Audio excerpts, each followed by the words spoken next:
وادی تناول ہزارہ ڈویژن کا ایک خوبصورت مگر پسماندہ علاقہ ہے۔ یہ علاقہ زبان، رسم و رواج، ثقافت اور جغرافیہ کے ہر اصول کے مطابق ایک لیکن اسے عوام کی بدقسمتی کے ہیں رہنماؤں کی نالی کے تناول کو 3 حصوں میں تقسیم کر کے ضلع مانسہرہ، ایبٹ آباد اور ہری پور کا حصہ بنا دیا گیا ہے، اور یہ اس غیر منصفانہ تقسیم کا ہی نتیجہ ہے کہ تناول کی عوام کو کسی بھی بنیادی سہولت کی مکمل فراہمی کے لیے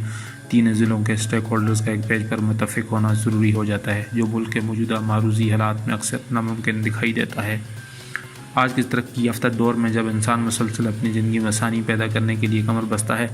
تناول کے لوگ اپنی زندگیوں میں ایندھن اور توانائی جیسی بنیادی ضروریات کو پورا کرنے کے لیے نہ چاہتے ہوئے بھی جنگل کی لکڑیاں جیسی قومی دولت کا استعمال کر رہے ہیں، اور کہیں کہیں جھاڑیوں کا استعمال ہو رہا ہے، بلکہ متعدد جگہ پر غربت اور افلاس کے ہاتھوں ستائی عوام جانوروں کے بدبو بھرے گوبر سے اوپلے بنا کر اور پھر اس پر رزق تیار کر کے کھانے پر مجبور ہیں۔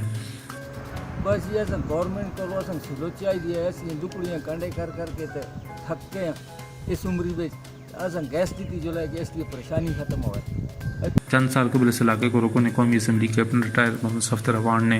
وزارت پیٹرولیم اور رسوئی نادرن گیس پائپ لائنز کے تعاون اور حکومت پاکستان کی منظوری سے مانسہرہ سے لسن واب تک گیس کی فراہمی کے لیے ایک منصوبے کا آغاز کیا۔ منصوبے کے مطابق گیس کی یہ پائپ لائن براستہ بیجرا، گوجرا، پھلڑا، سرنی، خیل، ترپی، کھلیالہ، ساون میرا، پنگوڑی اور منگل ڈوگا سے گزرتی لسن واب اور پھر آگے چندور تک دونوں جانب کی عوام کے لیے گیس کی فراہمی کو ممکن بنائے گی۔ طویل کاغذی کارروائیوں کے بعد اب خدا کر کے یہ منصوبہ اس مقام پر آ گیا ہے کہ مجوزہ پائپ لائن کے لیے 1 سال سے ڈالے گئے پائپوں کو جوڑنے کا آغاز ہو چکا ہے۔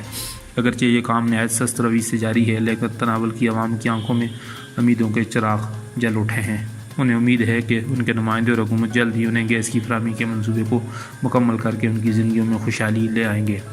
لوگوں کا کہنا ہے کہ وادی تناول کی عوام حکومت سے اپیل کرتے نظر آتے ہیں کہ وہ اس اہم عوامی منصوبے کو ترجیحی بنیادوں پر مکمل کریں اور عوام کو جلد از جلد بنیادی ضروریات کی فراہمی کو یقینی بنائیں۔ اسی حکومت پاکستان دے اور وفاقی اور صوبائی دول جتنے بھی لوگ اتنا موجود ہیں انہوں کا شکریہ ادا کرتے ہیں کہ انہیں علاقے دی عوام واسطے یہ منصوبہ شروع کیا ہے، لیکن اصل کی دعا ہے کہ وہ جلد از جلد اس کو مکمل کریں اور عوام کو بھی اس طرح ریلیف پہنچے۔ جب بھی یہ منصوبہ مکمل ہو سی، گیس مل سی، تو اصل کو یقین ہے کہ اسی جڑی ماواں پیڑیں خوار ہونی ہیں، تنگ ہونی ہیں، انہوں دی زندگی بھی کوئی سہولت آسی، اور وہ لوگ جڑے غریب ہیں، جڑے دویاں دے جل کے جنگل میں لکڑ چوری کر کے آننے یا اپنی بھی لکڑ کو تباہ کر دیں، اس کی قوم دا احساس ہے۔ اصل کو امید ہے کہ جس ویلے یہ گیس کا منصوبہ مکمل ہو جل سی تو انشاءاللہ یہ ساری چیزیں ختم ہو سن، نہ صرف علاقے میں جنگل بچ سی بلکہ عوام دی زندگی بھی بہتر سہولت آسی۔